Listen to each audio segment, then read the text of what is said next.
Alors après la détermination d'une application linéaire sur une base, on va regarder ce qui se passe sur des sous-espaces vectoriels supplémentaires, bien que ce soit un peu du même tonneau, on va dire.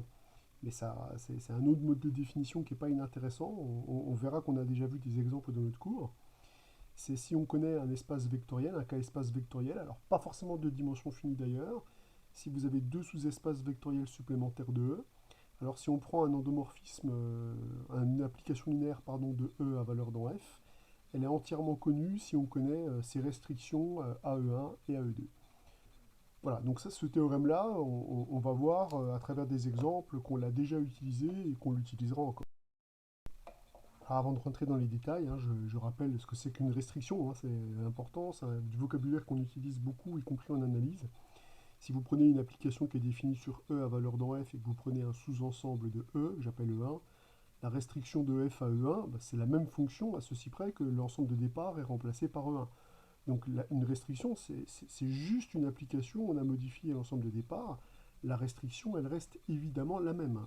C'est-à-dire que quel que soit x appartenant à E1, et par contre là il faut impérativement prendre un élément de E1, puisque cette application n'est pas définie ailleurs que sur E1, cette application-là donne f de x. Donc c'est pas la révolution, c'est juste on travaille avec des vecteurs qui sont restreints à l'espace E1 quand on parle de la restriction de f à E1. Si on prend des exemples qu'on a vus dans notre cours, on imagine par exemple que E va être égal à E1 plus E2. Donc on imagine que donc, ces deux sous-espaces vectoriels sont supplémentaires de E. Imaginons que je dise que la restriction de f à E1, par exemple, c'est l'application identité de E1. Et si je dis la restriction de f à E2, c'est la fonction nulle. De qui je parle en faisant ça? Est-ce que vous avez une petite idée? Je vous laisse encore 10 secondes de réflexion. Eh bien, F est le projecteur sur l'espace vectoriel E1 parallèlement à E2. Et la vérification, elle est très très simple, hein. Si je prends un vecteur x qui appartient à E, je sais que ce vecteur se décompose de manière unique en la somme d'un vecteur de E1 et d'un vecteur de E2. Attention, c'est des vecteurs hein, ici, hein, ce n'est pas des coordonnées. Hein. Donc il existe un vecteur de E1 et un vecteur de E2 tel que x se décompose sous la forme x1 plus x2. Et dans ce cas-là, quand on écrit ce que c'est que f de x, eh bien, c'est a priori f de x1 plus f de x2. Ça, c'est parce que f est linéaire. Comme ici f s'applique à x1, c'est aussi f restreint à E1 de x1. Et comme ici f s'applique à un élément de E2, c'est aussi f restreint à E2 de x2. Comme f restreint à x1, bah, c'est égal à x1 puisque c'est l'application identité. Et que f restreint à x2, bah, c'est le vecteur nul de E. Alors ici, pardon, c'est l'application nulle voilà, de L de E2 dans f. Donc si j'applique la fonction nulle au vecteur x2, bah, j'obtiens le vecteur nul de f. Je vais récupérer ici que mon application, elle renvoie le vecteur x1. Donc a priori, alors ici, comme on parle d'un endomorphisme de E, oui, il faut que quand même je précise ici que f, je le vois comme un endomorphisme de E. Donc là c'est E et là c'est E. Donc je récupère bien x1, on a bien, on revoit bien la définition du projecteur sur E1 parallèlement à E2. On retrouve directement cette définition. Donc si on joue ce même jeu et avec le même cahier des charges ici, je prends un endomorphisme de E dont la restriction à E1 c'est E1 et dont la restriction à E2 c'est l'opposé de l'identité de E2, et bien là vous notez que F est en fait la symétrie par rapport à E1 et parallèlement à E2. Donc on a évidemment déjà vu dans la pratique des applications linéaires dont le mode de génération se faisait sur des sous-espaces vectoriels supplémentaires et des applications linéaires emblématiques, hein, puisqu'il s'agit d'applications linéaires qu'on a quand même beaucoup utilisées dans la pratique. Et donc il faut être conscient que ce mode de génération est possible. Alors vous allez me dire, mais on pourrait évidemment se ramener à des bases. Bien sûr, si on connaît une base de 1 et une base de 2, donner l'image des vecteurs de base dans cette configuration-là permet de se ramener au cadre précédent. Mais parfois, quand la géométrie nous l'imposera, on préférera raisonner sur des blocs entiers, sur des sous-espaces vectoriels entiers, pour définir comme ça nos applications linéaires, hein. Voilà, donc tout dépendra évidemment du contexte.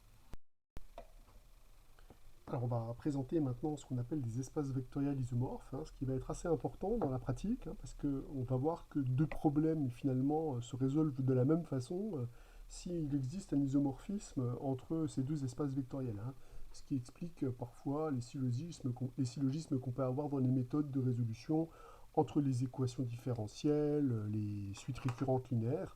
On va voir que c'est lié à ces fameuses applications qui permettent de passer d'un espace vectoriel à l'autre avec les mêmes méthodes, puisqu'on aura des applications linéaires bijectives. Donc, je rappelle quand même à toute fin utile qu'un isomorphisme, c'est une application linéaire bijective entre E et F, hein, ça c'est un isomorphisme entre E et F. Alors évidemment on dit isomorphisme entre E et F, parce que le fait d'avoir une application linéaire bijective qui relie E à F, permet aussi de relier F à E, hein, puisqu'on a vu que la bijection réciproque d'une fonction linéaire est encore une fonction linéaire. Donc si on a un isomorphisme entre E et F, pour aller de F à E, il suffit de travailler avec l'application F-1, hein, puisqu'elle sera bien entendu bijective et linéaire. Donc finalement, dire que deux espaces vectoriels sont isomorphes, c'est juste les relier linéairement avec une application bijective. Alors on peut déjà d'emblée donner des exemples. Des exemples, pas des exercices, des exemples. Bon, c'est pas bien écrit, mais je l'ai dit deux fois. Bon, par exemple, E, un K-espace vectoriel est isomorphe à E. Ça apparaît assez simple à comprendre. Donc E est déjà isomorphe à lui-même. Ça c'est sûr. Bah, il suffit de prendre l'application identité, hein, qui est bien un isomorphisme entre E et E, puisque l'identité est évidemment une application linéaire, et elle est évidemment bijective de réciproque elle-même.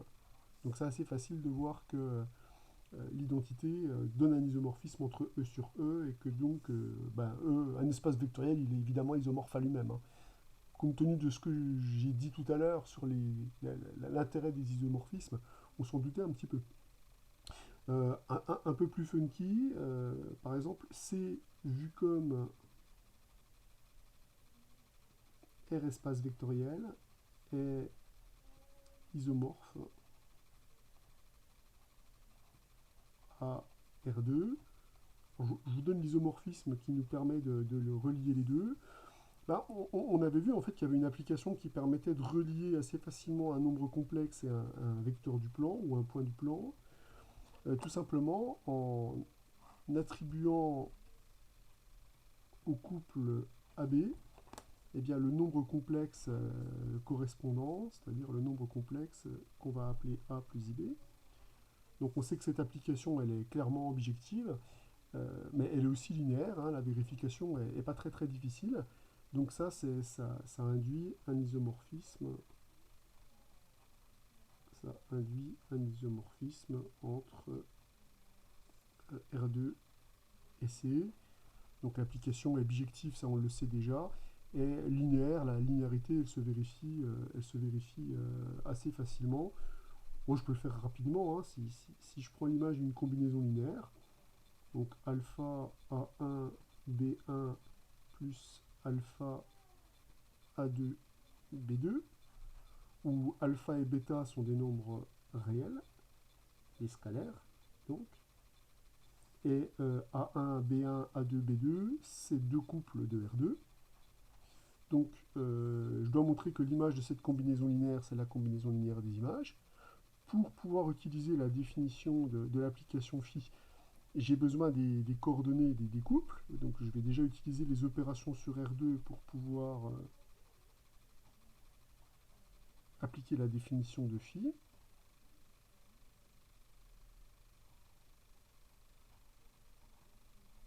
comme ça.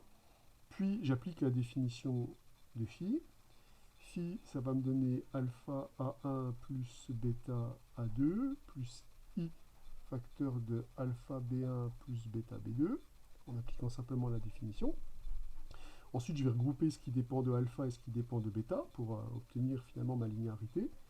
Or, on voit que ce qui est en facteur de alpha, ça va être A1 plus IB1, qui est exactement phi de ce truc-là, plus bêta, facteur de A2 plus IB2, ce qui est exactement l'image par phi de ce couple-là. Donc on récupère bien que cette expression, c'est alpha phi de A1 B1 plus bêta phi de A2 B2.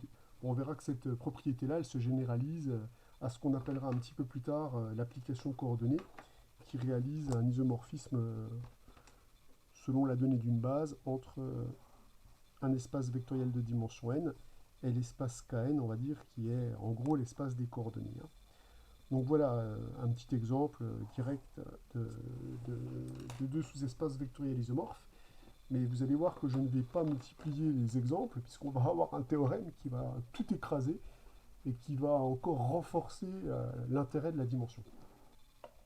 Alors le théorème que je vais citer là me permet de caractériser les espaces vectoriels qui vont effectivement être isomorphes. Donc si je prends deux cas espaces vectoriels de dimension finie, ces deux espaces vectoriels, ces deux cas espaces vectoriels sont isomorphes, si et seulement s'ils ont la même dimension. Donc on voit bien pourquoi je n'allais pas multiplier les exemples là, puisque maintenant je sais que ce qui va caractériser le fait que deux espaces vectoriels soient isomorphes, c'est simplement leur dimension. Donc par exemple, les espaces vectoriels de dimension n, ils sont tous isomorphes entre eux, et par contre, un espace vectoriel de dimension n, il ne sera pas isomorphe à un espace vectoriel de dimension n plus 1. C'est-à-dire que par exemple, si vous cherchez un isomorphisme entre une droite et un plan, eh ben, c'est pas possible. C'est pas possible. Les plans seront isomorphes aux plans et les droites seront isomorphes aux droites, puisqu'on passera d'un espace vectoriel à l'autre par un isomorphisme avec la conservation de la dimension. Alors, ce résultat-là, on va évidemment le démontrer, ce qui va nous permettre d'utiliser des petits résultats qu'on a déjà vus. Alors, pour démontrer ce résultat, il s'agit de démontrer une équivalence, puisque c'est une caractérisation qui est justement bien mis en évidence par le si et seulement si. Donc, je vais déjà utiliser l'implication directe. Alors, les deux implications, je vais les faire séparément en supposant déjà qu'ils sont isomorphes, et je vais démontrer qu'ils ont la même dimension. Donc, on va dire supposons qu'ils sont isomorphes. Alors, supposons qu'ils sont isomorphes, ça veut dire quoi? Donc, ça veut dire supposons qu'il existe, j'applique la définition, supposons qu'il existe une application f définie sur E à valeur dans f, qui a deux propriétés, qui est linéaire et bijective. Et l'objectif, c'est de faire quoi ici? L'objectif, c'est de montrer que E et f possèdent la même dimension. Alors pour ça, il faut savoir ce que c'est que la dimension. La dimension d'un espace vectoriel, c'est le nombre de vecteurs d'une base. Donc il suffit de montrer que le nombre de vecteurs d'une base de E et le nombre de vecteurs d'une base de f, c'est la même chose. Et ça va être vite réglé, parce que si je note n la dimension de E, et je me donne B va être égal à E1 En, une base de E. Imaginons que je me place dans ces conditions-là. Alors, je sais, ça c'est le corollaire, enfin le théorème numéro 21 de mon cours, je sais que le fait que f soit bijective va me permettre de conserver la notion de base. Donc, grâce au théorème qui est indiqué comme le numéro 21, bon, je vais en tout cas l'indiquer comme ça, grâce au théorème 21 de mon cours, on a que la famille qui est donnée par f de E1, f de En, c'est une base de l'espace d'arrivée. On avait dit qu'on pouvait tout lire sur les bases. Or, cette base, elle compte combien de vecteurs? Elle compte n vecteurs. Donc, la dimension de f, elle est évidemment aussi égale à n. Alors, vous voyez que le théorème 21, on n'a pas fini de l'utiliser, parce qu'on va l'utiliser également pour la réciproque. Si je suppose maintenant que les deux espaces vectoriels sont de même dimension. Donc je vais supposer que la dimension de E est égale à la dimension de F est égal à n pour un entier naturel évidemment non nul, hein, puisque quand ils sont nuls, ils sont même égaux, puisqu'ils seront tous égaux à 0. Donc évidemment, on va supposer que la dimension n'est pas nulle. L'objectif, c'est de construire une application linéaire bijective entre E et F. Alors déjà, il faut déjà être en mesure de construire une application linéaire. Pour construire une application linéaire, on sait qu'il suffit de donner l'image d'une base de l'espace vectoriel de départ. Comme je veux construire une application linéaire entre E et F, je vais me donner une base de E. Donc je vais utiliser les mêmes notations qu'au-dessus. Donc je vais dire soit B va être égal à E1, En, une base de E. Et je dois construire une application linéaire entre E et F. Alors je sais que pour faire ça, il suffit d'attribuer au vecteur de base une image. Bah, pour être sûr de construire une application bijective, comme je sais que la bijection conserve la notion de base, je vais me donner aussi une base, je vais l'appeler F, et je vais noter ces vecteurs F1, Fn, une base de F. Donc je me donne tout simplement une base de E et une base de F. Si j'applique les théorèmes de mon cours, je sais qu'il existe une unique application linéaire f définie sur E à valeur dans f, donc linéaire, telle que, eh bien, quel que soit k compris entre 1 et n, f de ek est égal au vecteur fk. Il y a une et une seule application linéaire qui vérifie ça. Donc ça déjà, construire une application linéaire, c'est pas compliqué, il suffit de donner l'image d'une base. On sait qu'il y aura une application linéaire qui aura qui aura cette image fixée pour la base. Maintenant, j'aimerais qu'elle soit bijective, cette application. Bah là, je peux utiliser le théorème 21 qui me donne une caractérisation des applications bijectives. Si l'image d'une base de E par f est une base de f, l'application f sera automatiquement bijective. Mais comme je sais que l'image de la base B de E, c'est cette base de f, on peut bien dire que f est bijective. Donc l'application qu'on a construite, qui envoie une base de E sur une base de f, c'est un isomorphisme entre E et f. On vient de construire un isomorphisme entre E et f, donc les espaces vectoriels sont par définition isomorphes. Donc là, on a vraiment une bonne idée de comment ça se passe pour passer d'un espace à l'autre. Pour passer d'un espace à l'autre, il suffit d'envoyer une base du premier sur une base du deuxième linéairement. Et ça, on sait faire, puisqu'on sait que pour construire une application linéaire, bah, il suffit de déterminer, enfin de donner l'image d'une base, et comme ça, on n'aura plus la main sur notre application, elle sera entièrement déterminée. Alors je vais me contenter ici de citer deux exemples qui sont absolument fondamentaux, puisque c'est ceux qu'on utilisera dans la pratique justement pour se ramener à des problèmes qui vont porter uniquement sur des coordonnées. Mon exemple, c'est le suivant. Si je prends déjà deux k espaces vectoriels, si je considère par exemple kn et km, où n et m sont a priori des entiers naturels non nuls, eh bien on peut dire que kn est isomorphe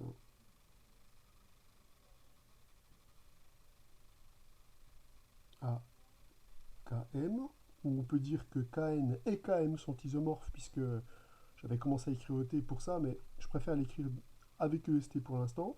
Je peux dire que Kn est isomorphe à Km ou Km est isomorphe à Km, c'est la même chose. Donc on peut dire que Kn et Km sont isomorphes, tout simplement parce que si je passe de l'un à l'autre avec une application linéaire bijective, je peux passer de celui-ci à celui-ci avec la réciproque, je l'ai déjà dit. Donc ça, je pourrais aussi l'écrire Kn et Km sont isomorphes. Je peux aussi l'écrire comme ça, c'est parfaitement équivalent en raison de ce que je viens de raconter. Eh bien, une condition nécessaire et suffisante pour ça, d'après le théorème qu'on vient de démontrer, c'est qu'ils ont la même dimension. Or, comme lui est un k-espace vectoriel de dimension n et lui est un k-espace vectoriel de dimension m, eh bien, ils sont isomorphes tous les deux si et seulement si n est égal à m.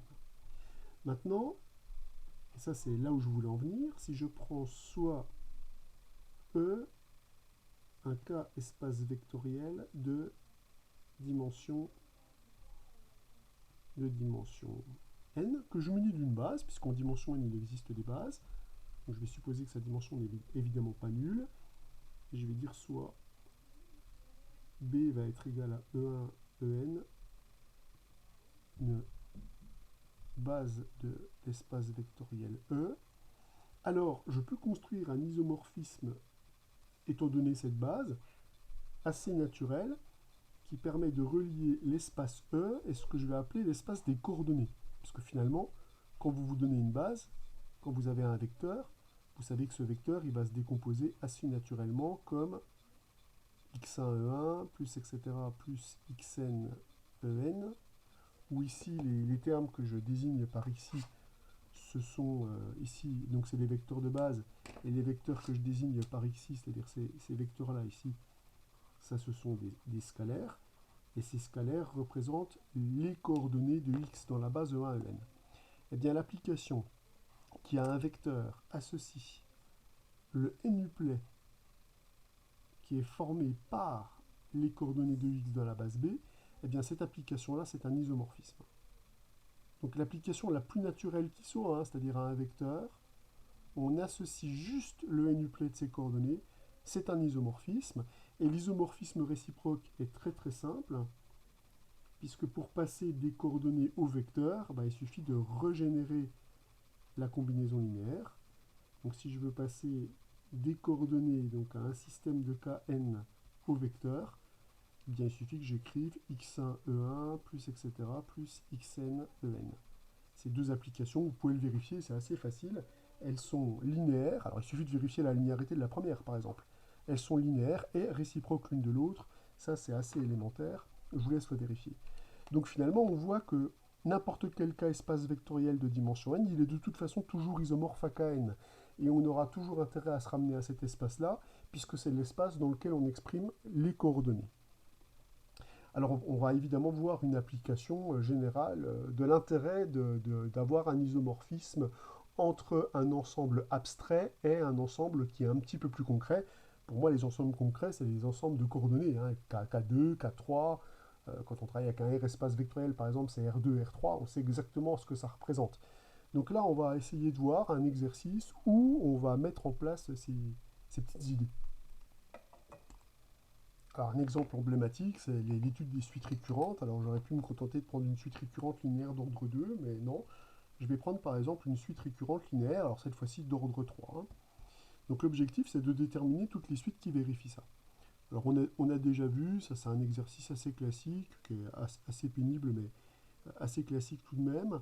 C'est que l'ensemble des suites UN appartenant à Rn, donc tel que j'ai cette relation-là, c'est-à-dire tel que quel que soit n appartenant à n, on a un plus 3 plus 2 un plus 2 moins un plus 1 moins 2 un qui est égal à 0.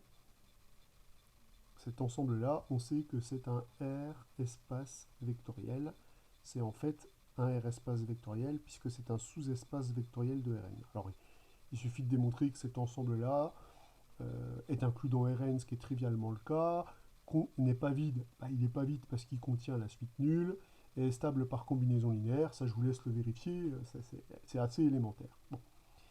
Donc, moi, ce que je veux, c'est décrire cet espace vectoriel oméga. Alors, quand on avait des suites récurrentes linéaires d'ordre 2, on avait un théorème dont on ne savait absolument pas trop d'où il sortait, hein, puisque je vous avais balancé les solutions directement. C'est le moment de comprendre ce théorème-là.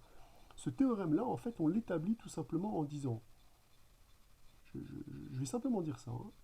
Je vais dire, mais une suite de cet ensemble, si je connais U0, U1 et U2, on est d'accord qu'elle est entièrement définie, puisque la donnée de U0, U1, U2 permet de calculer U3, j'utilise cette formule pour n égale 0, donc U3 est déterminé de façon unique.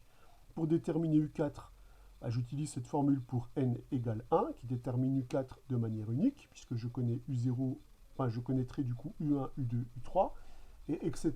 On arrive à montrer que tous les termes de la suite sont ainsi définis de façon unique. Et ce que je viens de dire là, ça me donne directement un isomorphisme entre quoi et quoi? Entre oméga et l'espace des conditions initiales. L'espace des conditions initiales, c'est quoi? L'espace des conditions initiales, c'est R3. Puisque une condition initiale qui est associée à une suite UN de oméga, c'est simplement la connaissance de U0, de U1 et de U2. Donc cette application-là, elle est linéaire, la vérification, elle est assez immédiate. et elle est clairement bijective. Je viens de le démontrer qu'elle est bijective, puisqu'on vient de dire que la donnée d'un triplet ABC détermine de façon unique une suite, puisqu'une fois que j'ai dit que U0 était égal à A, U1 était égal à B, U2 était égal à C, ma suite elle est entièrement déterminée par l'utilisation de cette formule. Il n'y a qu'une seule suite de oméga qui vérifie ces conditions-là. Donc pour montrer par exemple que phi est une application linéaire, si je me donne UN et VN, deux suites de oméga, et si je me donne alpha et bêta, deux scalaires réels ici, puisque mes scalaires sont bien des nombres en réel, eh bien je vais dire que l'image de cette combinaison linéaire, c'est l'image de la suite dont le terme général c'est alpha UN plus bêta VN. Par définition, cette application, elle renvoie les conditions initiales, c'est-à-dire le triplet qui est formé par ces trois composantes.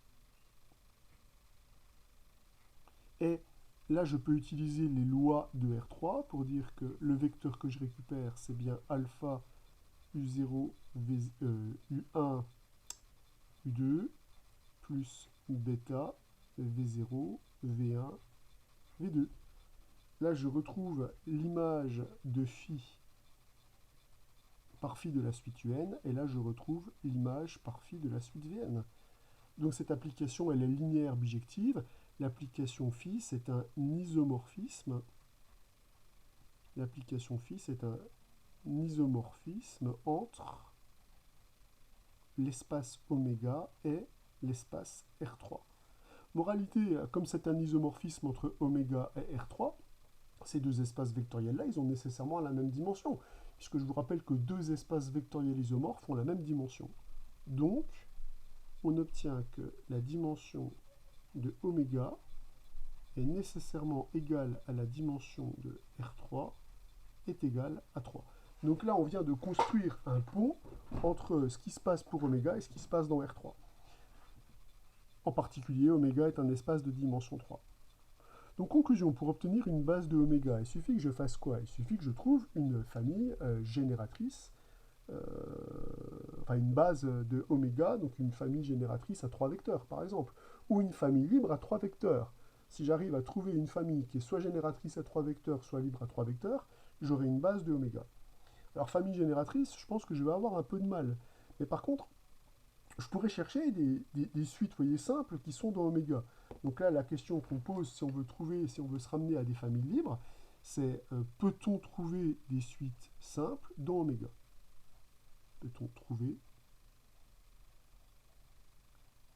des suites alors simples, c'est-à-dire des suites qui ont un terme général connu et exprimable surtout dans oméga? Ce qui me permettrait de décrire qui est cet ensemble oméga. L'objectif serait d'en trouver 3 linéairement indépendantes de ces suites. Ben moi, les premières suites qui me viennent à l'idée à chercher s'il y en a dans oméga, c'est les suites géométriques. Donc je vais me donner ici un nombre R qui appartient à R étoile, puisque la suite nulle, évidemment, je sais qu'elle est dedans, elle ne m'intéresse pas. Et moi, je veux trouver une condition nécessaire et suffisante pour que R à la puissance n appartienne à oméga. Ça pourrait me permettre de trouver des suites naturelles, simples, qui sont dans oméga. Si j'arrive à en trouver un nombre suffisant, vous voyez ce que je veux dire, on aura gagné. Alors, cette suite-là est dans oméga si elle vérifie la propriété caractéristique des suites de oméga. C'est-à-dire si pour tout n appartenant à n, r à la puissance n plus 3 plus 2r à la puissance n plus 2 moins r à la puissance n plus 1 moins 2r à la puissance n est égal à 0. Donc je dois avoir cette propriété vraie pour tout n appartenant à n. Alors je m'aperçois ici que r à la puissance n se factorise et peut se simplifier, puisque r on l'a supposé non nul. Donc ça revient en fait, puisque la condition par rapport à n disparaît. Cette suite géométrique est dans oméga à la condition nécessaire et suffisante que R vérifie cette relation-là. C'est-à-dire à la condition nécessaire et suffisante que R soit racine du polynôme x cube plus 2x carré moins x moins 2. Alors, c'est-à-dire que si on sait factoriser ce polynôme, si on sait chercher les racines de ce polynôme, on aura tout naturellement les raisons des suites géométriques qui sont solutions de ce problème. Alors ce polynôme, il n'est pas très difficile à factoriser. On constate déjà assez facilement que 1 est racine. Et on peut le factoriser sans poser la division euclidienne, parce que si vous regroupez les termes qui se ressemblent, c'est-à-dire x cube avec moins x, et en factorisant x, vous récupérez donc x facteur de x carré moins 1, plus 2 facteur de x carré moins 1. Ce qui veut donc dire qu'en factorisant x carré moins 1, on récupère comme factorisation, donc x carré moins 1, bon, qui vaut x moins 1 facteur de x plus 1, et ça c'est facteur de x plus 2. Donc c'est cool, on a trouvé a priori 3 racines pour P. Donc on en déduit, grâce à l'équivalence au-dessus, là, on en déduit donc grâce à cette équivalence que les suites géométriques 1 à la puissance n moins 1 à la puissance n et moins 2 à la puissance n, ce sont des suites de oméga. Si la famille qui est formée par ces 3 suites est une famille libre, on aura trouvé une famille libre à 3 vecteurs dans un espace de dimension 3, on aura donc une base de oméga. Donc la question c'est, est-ce que la famille qui est donnée par ces 3 suites est libre? Donc on va tester la liberté. Pour tester la liberté, on se donne 3 scalaires réels, puisque je travaille dans un R espace vectoriel, tels que la combinaison linéaire de ces 3 suites est nulle. Donc tel que alpha fois 1 plus bêta fois moins 1 puissance n plus gamma fois moins 2 à la puissance n soit égal à 0. Mais attention, comme j'écris une égalité de suite, il faut que je dise bien pour tout n appartenant à n, hein, pour que ce soit équivalent à une égalité de suite. Alors, moi j'aimerais montrer que alpha, bêta, gamma sont nuls. Qu'est-ce que je peux faire qui me permettrait de donner des arguments hyper efficaces? Par exemple, si je divise tout par moins 2 à la puissance n, je vais récupérer que alpha sur moins 2 à la puissance n, plus bêta facteur de... donc si je divise par 1 sur 2, donc je vais récupérer 1 sur 2 à la puissance n plus gamma, est égal à 0, et ceci pour tout n appartenant à n. Cette relation-là, j'ai envie de faire tendre n vers l'infini. Hein. Alors, ce qui est bien possible, puisque cette suite-là, elle n'est pas bornée, donc a priori, la suite qui est ici, c'est une suite géométrique de raison moins 1,5, donc elle tend vers 0, donc ce terme-là tend vers 0. Ce terme-là tend vers 0 pour les mêmes raisons, puisque sa valeur absolue à la raison, elle est plus petite que 1 strictement. Donc, si je fais tendre n vers plus l'infini dans cette relation, par unicité de la limite du terme qui est à gauche et du terme qui est à droite, on obtient donc que gamma est égal à 0. Donc déjà, on obtient que gamma est nul. Ce qui veut donc dire que la relation qui est là, étoile, elle devient alpha plus bêta fois moins 1 puissance n est égal à 0 pour tout n appartenant à n. Alors là, comme les suites sont bornées, je ne peux pas pouvoir trouver des relations asymptotiques, mais j'ai quand même un truc qui est valable quel que soit n appartenant à n. Si je prends n est égal à 0, ça me donne une première équation, et si je prends n est égal à 1, ça me donne une deuxième équation. Ce n'est pas la peine d'aller chercher plus loin, puisque si j'ajoute ces deux termes-là, je vais récupérer que 2 alpha est nul, et si 2 alpha est nul, j'obtiens que alpha est nul, et si alpha est nul, bêta est automatiquement nul. Donc, la famille qui est formée de ces 3 suites-là, c'est une famille libre à 3 vecteurs, et cette famille, c'est une famille de l'espace vectoriel oméga qui est de dimension 3. Donc on peut dire que la famille qui est là est une base de oméga. Donc la famille qui est formée de la suite constante égale à 1, de la suite géométrique moins 1 puissance n et de la suite géométrique moins 2 à la puissance n est une base de oméga. Ce qui me permet donc de décrire totalement l'ensemble oméga. L'ensemble oméga, c'est l'ensemble des combinaisons linéaires de ces 3 vecteurs. Donc c'est l'ensemble des suites de la forme 1 plus bêta fois moins 1 à la puissance n plus moins 2 à la puissance n, où alpha, bêta, gamma sont 3 termes réels quelconques. On vient donc de démontrer que si une suite vérifie cette relation de récurrence linéaire, eh bien elle s'écrit directement comme combinaison linéaire de ces 3 suites. Et on voit tout de suite l'intérêt de cette fameuse équation qu'on avait appelée équation caractéristique et qui s'appelle équation caractéristique. Cette équation caractéristique, maintenant, on peut vraiment parfaitement comprendre d'où elle vient.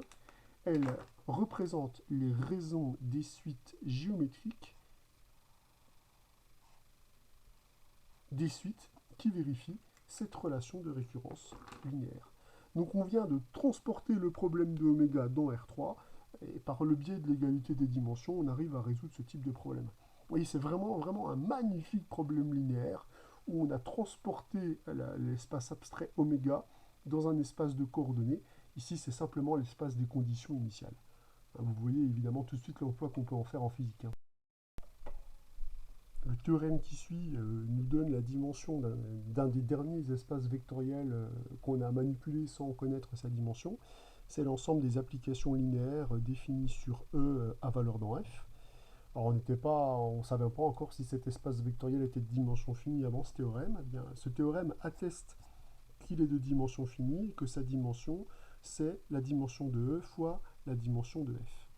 Alors vous allez me dire, mais vu que dans l'énoncé, vu que là j'ai dit que je ne démontrerai pas ce théorème-là, qu'est-ce qu'il fait dans le chapitre sur les isomorphismes? Alors je vous l'explique tout simplement en disant qu'on va construire un isomorphisme naturel entre l'espace vectoriel L de E de F et l'ensemble des matrices avec a priori P' et N colonnes à coefficient dans K. Donc pour démontrer justement que ces deux espaces vectoriels ont la même dimension, l'objectif, ce sera un des premiers résultats qu'on va démontrer dans le chapitre le chapitre effectivement du cours qui suivra sur le lien entre matrice et application linéaire, ça sera de créer un isomorphisme entre ces deux ensembles-là. Une fois qu'on aura un isomorphisme, on sait qu'ils auront la même dimension. Comme on sait que la dimension de ça, c'est P fois N, on aura bien que la dimension de cet espace vectoriel-là, ça sera la dimension de E plus la dimension, 2 fois la dimension de F. Donc patience, on va bientôt être capable de faire ça. Et l'idée qu'on va utiliser pour le démontrer, là je suis en train de vous pourrir complètement le coup d'après, eh bien, c'est d'utiliser justement cette caractérisation des isomorphismes en dimension finie. À partir du moment où on aura trouvé un isomorphisme naturel entre les deux, eh bien, on pourra déterminer la dimension de lui, qui pour l'instant reste un mystère. Donc je vous donne le résultat et on le démontrera dans le courant de la semaine prochaine.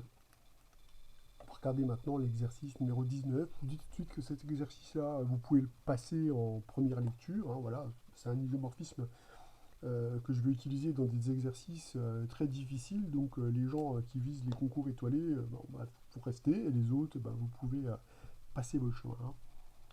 Alors pour démontrer que cette application, elle réalise un isomorphisme entre cet espace et cet espace, ce que je vais devoir faire déjà, c'est de démontrer que cette application, elle est déjà linéaire. Donc on va travailler avec E un K espace vectoriel et avec F un K espace vectoriel. Hein, les détails sont donnés dans le poly de cours. On travaille avec deux K espaces vectoriels, dont l'un est de dimension n, et on suppose que E1 et E2 sont des sous-espaces vectoriels de E. Donc en fait là ce qu'on est en train de dire, c'est une lecture moderne du fait qu'une application F, elle est entièrement déterminée par ses restrictions à des sous-espaces vectoriels supplémentaires. Vous voyez ce que je dis là? Là je le reformule de façon moderne. Entièrement déterminé, j'ai un isomorphisme entre les deux en fait. Donc comme on a un isomorphisme entre les deux, ce qui se passe ici sera en somme toute linéairement équivalent à ce qui se passe ici. Alors on va déjà montrer que phi est linéaire. Pour ça, je vais devoir me donner deux scalaires, alpha et bêta appartenant à K, puisque ceci est un K espace vectoriel, et je vais me donner deux applications linéaires, je vais les appeler petit f et petit g, deux applications linéaires définies sur E à valeur dans F. Donc je vais calculer phi de alpha f plus bêta g. Donc ça, c'est en fait l'application alpha f plus bêta g restreinte à E1, virgule, l'application alpha f plus bêta g restreinte à E2. Par définition, on sait que cette application-là, à x, elle va associer alpha f de x plus bêta g de x. Donc en fait, cette application-là, c'est simplement les restrictions de f à E1 plus alpha restriction de g à E1 et idem pour E2, puisque quand j'applique cette application-là à un vecteur de E2, eh bien, je vais calculer alpha f de x plus bêta g de x. Donc je vais retrouver naturellement la restriction de f à E1 et la restriction de g à E2, idem quand on passe de E1 à E2. Et quand on applique les lois du produit cartésien, hein, rappelez-vous des lois qu'on a mis en place, ça on sait qu'on peut le décomposer, donc attention, on règle sur les espaces vectoriels produits. Eh bien, en appliquant les règles sur les espaces vectoriels produits, je vais récupérer alpha f restreint à E1, virgule f restreint à E2, plus bêta g restreint à E1, virgule g restreint à E2. Donc là, j'ai appliqué les règles qu'on a sur un produit cartésien. Et là, vous retrouvez ici alpha phi de f plus bêta phi de g. Hein. Donc, c'est pas difficile, mais il faut être très très soigneux sur ce qu'on manipule et sur les règles des espaces vectoriels qu'on a.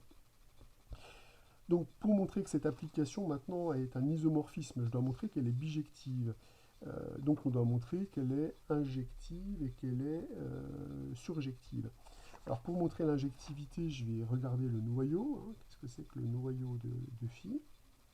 Alors, le noyau de phi, par définition, c'est l'ensemble des applications linéaires de E dans F, telles que F restreinte à E1, virgule F restreinte à E2, représente l'application nulle de E1 dans F, l'application nulle de E2 dans F. Donc, une application qui est dans le noyau, sa restriction à E1 et sa restriction à E2 est nulle. Si l'application f elle est nulle sur E1, elle est nulle sur E2, vu que tout vecteur de E s'écrit comme la somme d'un vecteur de 1 et d'un vecteur de E2, l'application f elle sera donc automatiquement nulle. Donc cet espace-là ne contient que la fonction nulle des fonctions linéaires de E dans f. Donc on obtient directement que l'application phi est bien une application injective.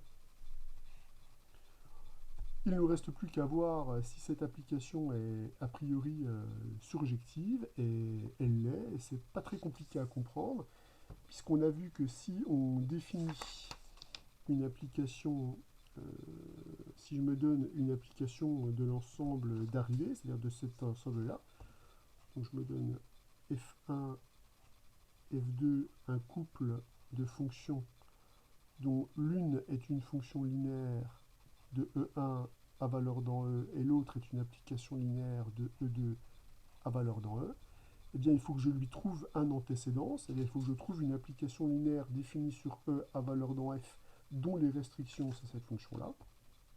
Eh bien l'application F que je vais considérer, je vais la définir de la façon suivante.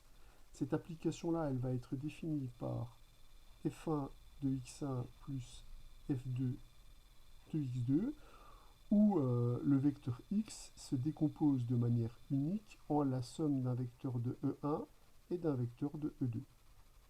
Je vous laisse vérifier que cette application définie comme ça, je définis l'application f comme ça, est une application linéaire, et on obtient directement que la restriction de f à E1, c'est l'application f1, puisque quand je décompose un vecteur de E1, ça fait x1 plus le vecteur nul, or cette partie-là donc va devenir nulle, et la restriction de f à E2, c'est l'application F2, pour les mêmes raisons.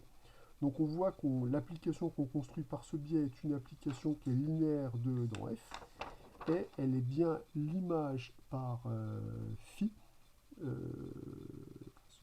Si je prends phi de F, je récupère donc bien les restrictions associées, c'est-à-dire je récupère donc bien F1 et F2.